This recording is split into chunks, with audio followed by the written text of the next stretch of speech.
and make everyone else catch yawns. Only 3 more kids until my turn in line, and I have no idea what I'm going to say. When it's Tabitha Bell's turn to respond, we all sit quiet and listen. Tabitha Bell is like smart. Like really smart. Like scary smart. And she has a funny name that I secretly repeat to myself when I can't fall asleep at night. We were all waiting to see what someone who could be anything in the world would choose as a career. Astronaut. I'm going to be an astronaut. Me too! Tabitha just turns around in her seat, her grass green eyes staring at my very soul. Bring it on. We were only 9 years old, but the competition had just begun. Whoa. Greek philosopher Heraclitus once said that a hidden connection is often stronger than an obvious one. What was meant by this quotation is sometimes the ties that bind us together are not always the ones we can see, or ourselves forge.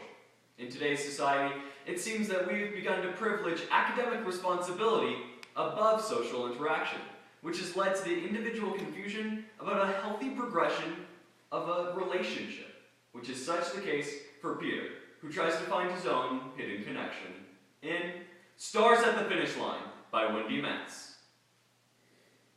In the beginning, I try to be friendly, but Tabitha's never given me the time of day. Literally. I once asked her because my watch had stopped, and she wouldn't tell me. But just because Tabitha and I don't talk to each other, that's not to say we aren't aware of each other.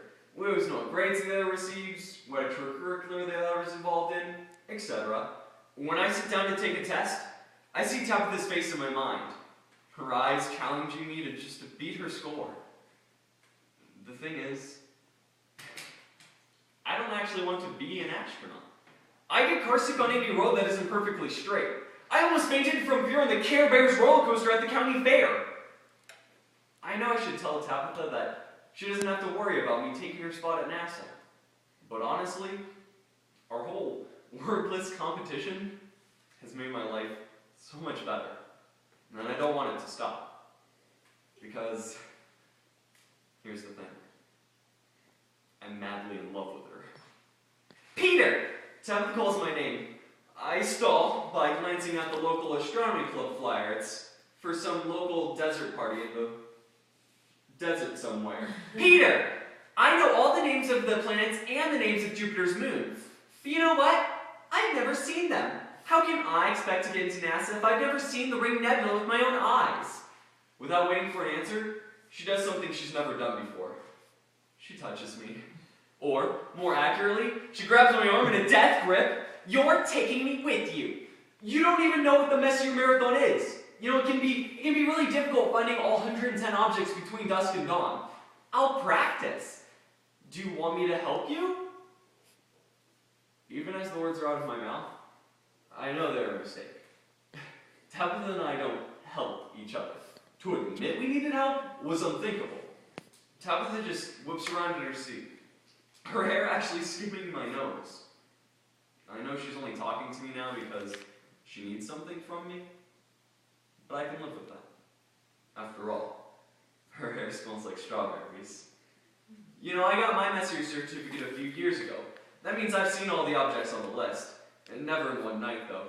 Hey, you brought everything I told you to, right? It can get pretty cold out there. Yes, I brought everything you told me to, Peter. I know it gets cold at night. I've lived here for like 8 years. 8 years, 3 months, and 2 days. Wait, did I just say that out loud? Please don't let me have said that aloud. Please don't let me have said that aloud. Please don't let me have said that aloud. Why would you remember that? I said it aloud. I just remember how long it's been since our whole competition started. You know, the whole bring it on thing.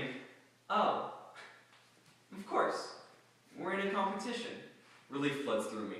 I know now is as good a time as any to tell her that she doesn't have to worry about me taking her spot at MIT. But she's not done talking.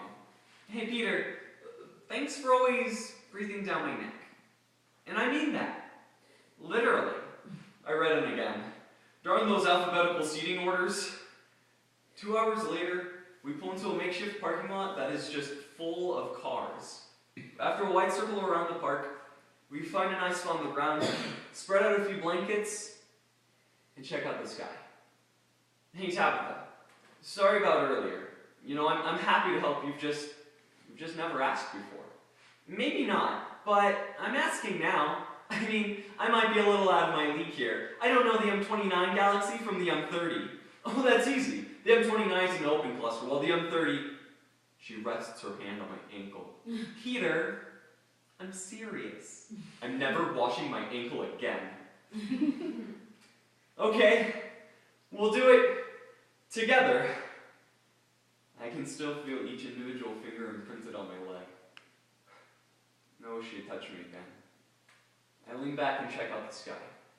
The sun has turned the horizon a deep orange pink. Turning to this side of the horizon, I can easily point out the M74. Can you see it already? I can't see anything yet. Tabitha leans against my arm and looks through my binoculars as I point out the star to her. Is that it? It just looks like a big blob of stars. You know, you'd look like a big blob of stars too at 40 million light years away. I stand as close as I dare to her, which is to say close enough to smell her hair, but not close enough to feel it. I begin to point out the W shape of the Cassiopeia galaxy, and then I gently grab Tabitha's arm. Make a fist. She looks doubtful, but does it. Now, hold it directly under the W shape. I freeze. From the graceful way her sleeve slips down her shoulder. You know, the stars are coming out in full force now, and it's kind of making me breathless. I think I found it! Does it look like a huge flying saucer? Yep, that's it! Congratulations! For a few long seconds, neither of us moves. You know, darkness is falling all around us, and this is by far the most romantic moment I've ever had. Wait, does she want me to kiss her? Peter, what are you waiting for? She does want me to kiss her! What if we make noses? What if our lips don't line up right? I hope for the best. I buck her slightly and... The binoculars hit me in my chin and she lifted them to her eyes. Well, aren't you going to show me more cool stuff? What are you waiting for? Clearly didn't mean the same thing to her as it did to me. Did she know I was trying to kiss her? Should I be humiliated? Wow, look at that huge cloud! That's not a cloud. That's the Milky Way. The longer we stand here not talking, the more I just want to crawl into a hole. You know, what was I thinking? I'm not the guy girls want to kiss. I'm the guy girls want to copy homework off of. I grab a few star charts, and I hand them to Tabitha. I'm going to see if any of the other club members need any help. But then you won't be able to do the marathon. It's okay. I'll do it next year. And I turn away before she can make me change my mind. I feel slightly guilty. Don't worry about me. You'll be fine. I take a deep breath and start walking. You know, of course she'll be fine. She's always fine. She knows exactly who she is, what she wants to be, and exactly what she needs to get there. I don't know any of those things. All I know is what I don't want to be. And that's not the same thing at all. I see a couple of the club members huddled behind their scopes. And I walk right past them. I find a hard spot on the ground, and I lean back to check out the sky. So familiar to me. Turning to the western horizon, I easily point out Venus. You know, she has this presence that's just brighter than everyone else's. Soon Jupiter will rise with its big moons of ice. You know, if Tabitha is Venus, then I'm Jupiter. Just a big ball of ice.